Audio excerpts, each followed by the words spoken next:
Good morning, ladies and gentlemen. Today marks a significant occasion as we dive into the evolving landscape of renewable energy in Vietnam and ASEAN region and its pivotal role in shaping the global energy paradigm. I'm Honam Shah, a senior content analyst from Media Associates, and I extend a warm welcome to each of you joining us for this exclusive interview. Our distinguished guest today is Ms. Nathalie Oosterlinck, Executive Officer and Head of Global Renewables at JERA, a trailblazing entity and a pioneer in integrated energy systems. Natalie's overall responsibility is planning and executing business strategies for both Japan and overseas offshore wind business. And she has 20 years of experience in renewables and has been focusing on renewable wind projects since 2012. And JERA, being one of the world's largest and Japan's foremost global energy firms, managing both fossil and renewable power generation, stand at the forefront of the technological innovation and sustainable energy practice. So Nathalie, welcome to this Impact interview. Nice to be here. Nice to meet you as well. So to kick off today's interview, can you please walk us through your career journey and highlight a significant accomplishment, during your career journey as an executive officer and head of global renewables at JERA? Yes, sure. So hello, I'm Nathalie Oosterlinck. I am the global head of renewables at JERA, which means every renewable activity that JERA has, including offshore winds, onshore winds, solar, battery storage, etc. I joined JERA in 2021 already, so that's only 2.5 years ago, but it seems like a lot longer because we've done so much. I have a long career in general management and also in renewables and infrastructure. I was involved in renewable projects and offshore wind projects at the early days in Europe, like as of 2011 and 2012. Before I joined JERA, I was the CEO of a Belgian offshore wind developer. And I also was actively involved in the build out of offshore wind in Europe and advocating for renewables. If I look at let's say, the most significant accomplishments, it's a very difficult question, actually, because working in renewables has been very, very cool and very nice, and it's been a journey. I was involved in even onshore wind projects, etc., when it was still very uncool to be in renewables 15 years ago. But if you look at a lot of the accomplishments within JERA in the last 2.5 years, I think I'm very proud of our team. I think that's the biggest accomplishment. We have teams all over the world. We have teams in Tokyo. We have teams in Taiwan. We have teams working on renewables in the US.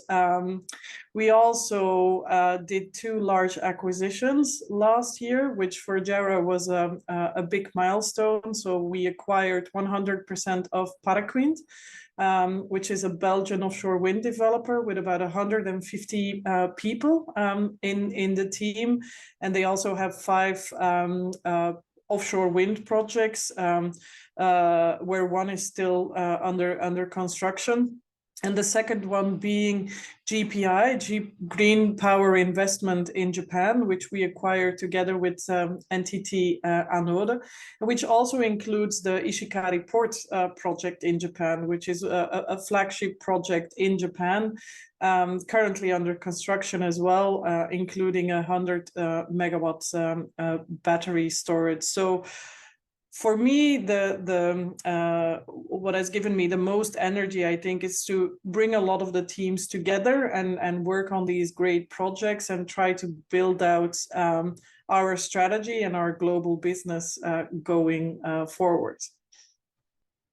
Thank you, Nathalie, for your kind sharing, and I'm really impressed by all of the accomplishments or the milestone that you have achieved, during your journey at JERA.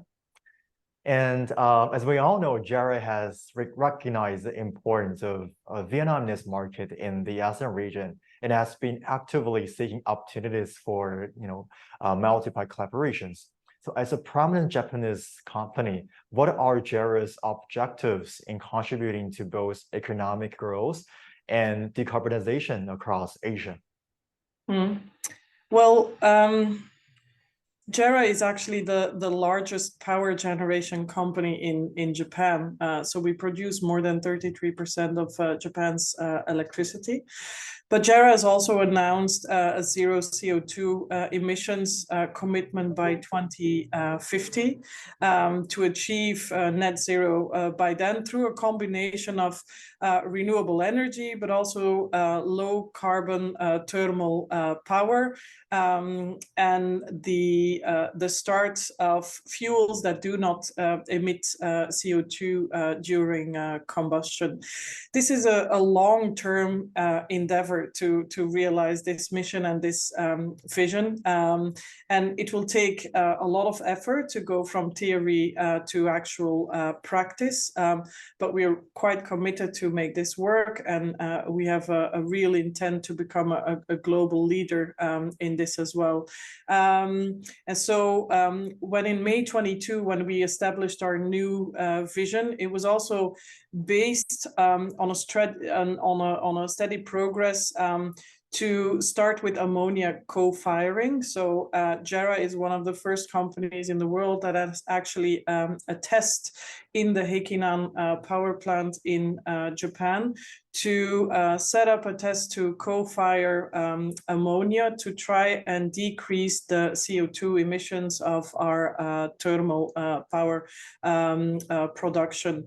And we're really trying to find pathways to create cutting-edge solutions, not only in Japan, but also in the Asian region, and maybe even more globally, to try and find ways to connect different elements of the value chain of where JERA is active, whether it's renewables, whether it's low carbon fuels, whether it's electricity generation, or whether it's connecting all of those different dots in the value chain to come up with solutions that actually work. If you look at Asia and economic growth within Asia, we have specific investments in Asia. Being an Asian player, we are also committed to grow within the Asian region. For example, we have a participation in GEC, Jai Lai Electricity in Vietnam, where we acquired more than 30% last year. And this is one of the largest operators of renewable energy in Vietnam, listed on the Ho Chi Minh Stock Exchange. And they develop and operate renewable energy businesses in Vietnam, including onshore wind and hydroelectric power, etc. So that is a great example. But also we have, for example, invested in Aboitiz Power in the Philippines, where we're also trying to create decarbonization pathways together with Aboitiz as a shareholder, and further growth in Asia is also being planned, and we're looking at expanding a lot of our activities, not specifically in renewables, which is my remit, but also in the other activities that JERA has in these decarbonization pathways going forward.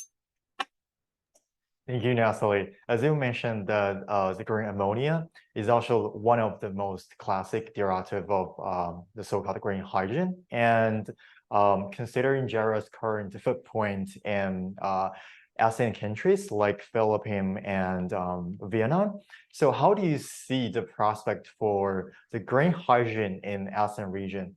And what is your opinion for Vietnam to integrate the green hydrogen into its renewable energy strategies? Yeah, great question. as you know or may not know, JERA is also one of the biggest off-takers and traders in LNG. So we do see LNG as a transitional fuel. If you look at hydrogen and the ammonia value chain, which is developing now, it's very much comparable to LNG in a sense. So if you look at the development of, let's say, blue or green ammonia, specifically in Vietnam, the biggest problem today for the development of the green fuel sector is that it's still quite expensive to produce this, especially when we're talking about green hydrogen. So it's comparably high, which is going to be very critical challenge for energy developers to make investment decisions going forward. So a very strong support regime and a very strong regulatory system is always going to be very helpful to try and actually boost activities and economic growth in this sector. But also technical innovation is going to be very important. We need standardization going forward in these processes. If you link, for example, renewable production to hydrogen production, there's going to be a lot of intermittent energy that is going to be going into this production cycle, and there's lots and lots of ways we can still innovate to bring down the cost. But it's one project at a time that these things are learned, and having a government system or a very strong support system, I think, from governments in a region to make some of these flagship projects work would be very, very helpful.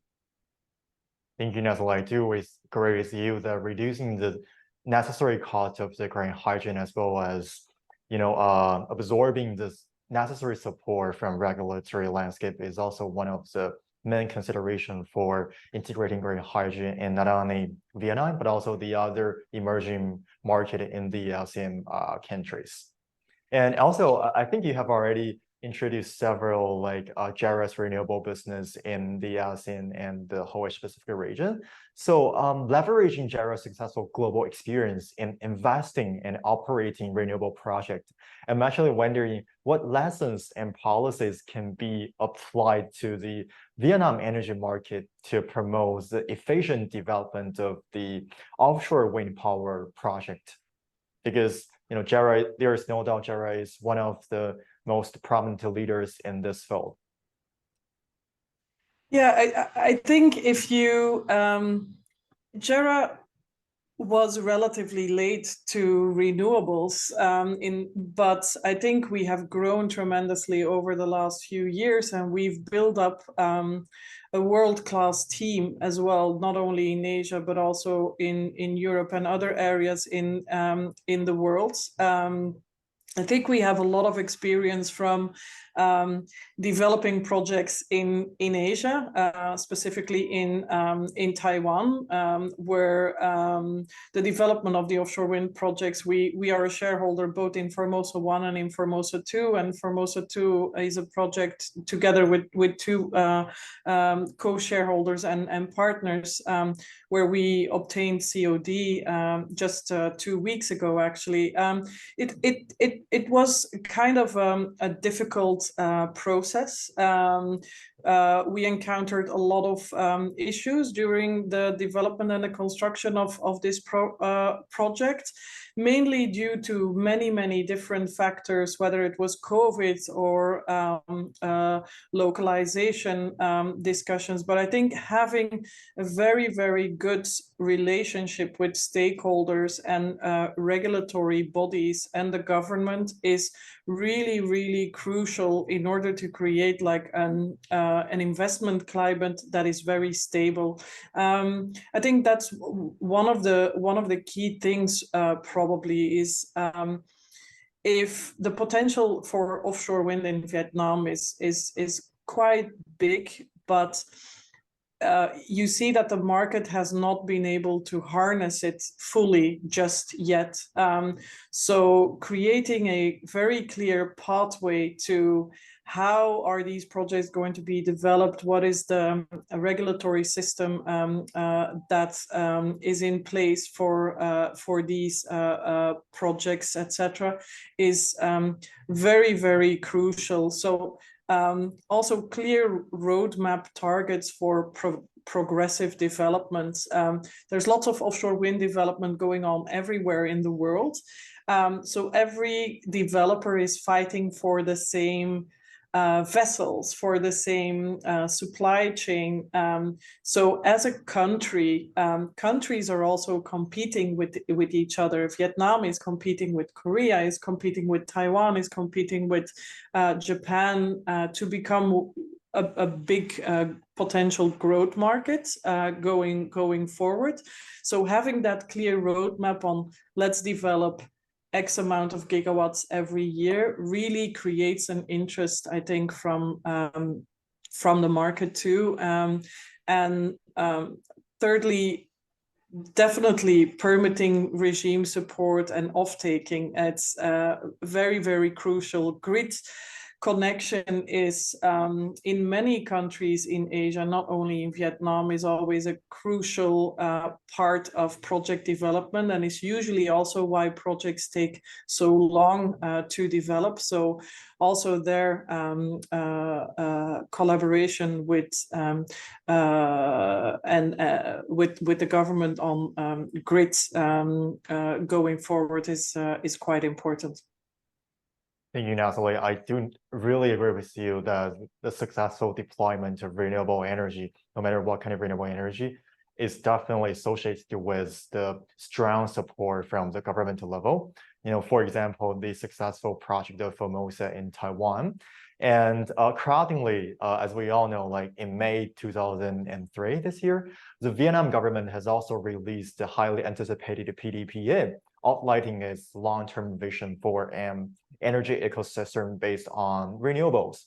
So with regards to this policy, what impact do you anticipate this policy will have on the foreign investments in Vietnam's renewable energy sector, including JERA? Yeah. Vietnam has great renewable energy potential. Like the wind conditions are good. There's the weather is sunny, so there's a potential for solar. There's still an expectation economically that the renewable energy market is going to grow strongly, also because of the transition away. Further away from coal-fired thermal power, and I think that's also indicated in the PDP 8 as well. And a lot of foreign and local companies have already participated in the Vietnamese renewable markets, and I think a lot of Japanese companies have been involved, but still there is some kind of a struggle in the market, because we see that sometimes PPAs are not really bankable on a non-recourse basis, which is an issue that needs to be tackled or needs to be solved. But I don't think it's a showstopper for the development, but it also ties in with my answer to your previous question, which is the connection to like a stable regulatory system. You see that renewables, and especially you see this, for example, in Europe, where Asia and Europe are completely different, but the push for renewables and infrastructure investment has really pushed for an enormous growth in GDP in many countries in Europe. And whilst Asia is very different and Vietnam is also very different, the build out of this sector can actually create a lot of additionality to the GDP as well. So having bankable PPA structures is quite an important factor in order to speed up the process of the development of these projects. And also the FIT has led to a huge expansion that has overburdened the grid. So there's lots of curtailment risk, which a lot of the renewable developers will fully understand. So if you're developing a project and the potential is that the output of your project is going to be curtailed because there's an issue or there's a lack of capacity in the grid, then that is also probably something to take a positive look at to potentially solve. So let's say a transparent and predictable implementation strategy will be very important, I think, for success in the renewables deployment in Vietnam. Thank you, Nathalie. As we come to an end of this interview, let's look ahead. So could you please share with us the key ambitions and target that JERA has set for its renewable energy portfolios and the zero emission thermal power business? Yes, absolutely. We have a target to, within the next 2 years, to grow our portfolio to 5 gigawatts. Today, we're at 2 gigawatts. So that's only 3 gigawatts to go in the next 3 years. But at the same time, or 2 years, but at the same time, we have much bigger growth ambitions by 2030. So we're looking at a target of about 20 gigawatts going forward as well. And our ambitions are also spread across the globe. Like, we really have the ambition to be a global developer, with, of course, a focus on Asia, being a Japanese company and having a lot of affinity with Asia. Asia is going to be one of the focus points in our strategy. But with, for example, the acquisition of Paraquind in Europe, we will also focus on offshore wind deployment in Europe, and with our US team in the Americas, we will also look at onshore deployment in the US. But we're quite committed to grow, at least in the next few years, in Asia, in many different countries in the Asian region, and a bit of a combination between offshore and onshore renewables. Thank you for sharing us with that, Nathalie. And let's zooming into the specific wind energy sector. So how do you envision JERA's role in shaping the future of wind energy industry in leading Asian market, such as Taiwan and Vietnam, the Philippines? I think being a Japanese utility, I think we are uniquely positioned to harness the potential of offshore winds in Japan, but also in the Asian region. Offshore wind in Asia is still relatively young. You see a lot of projects being developed in Taiwan. Of course, you cannot avoid the discussion that is China, because China is growing rapidly and tremendously in terms of offshore wind. But we are actively not looking at China. But there's lots of unharnessed potential in offshore wind, specifically within the Asian region, that will take some time to develop. But we're quite determined that there is a clear roadmap towards building up an extensive pipeline within Asia, specifically in offshore wind. Yeah. Thank you, Nathalie, for providing us with such invaluable insights into the renewable energy landscape and JERA's dynamic role in fostering sustainable energy solutions. And your experience and expertise in not only offshore wind, but also the whole renewable energy sector, spanning over 2 decades, are truly commendable. As we conclude this interview, it's really evident that JERA's commitment to both economic growth and decarbonization across Asia is a testament to its pioneering spirit. So on behalf of Leader Associates and our audience, we want to extend our gratitude to you, Ms. Nathalie, for your time and your sharing, your expertise, and your visionary outlook on JERA's ambitions and the wind energy industry future in Asian market leave us inspired and optimistic about the pathway towards a greener and more sustainable future.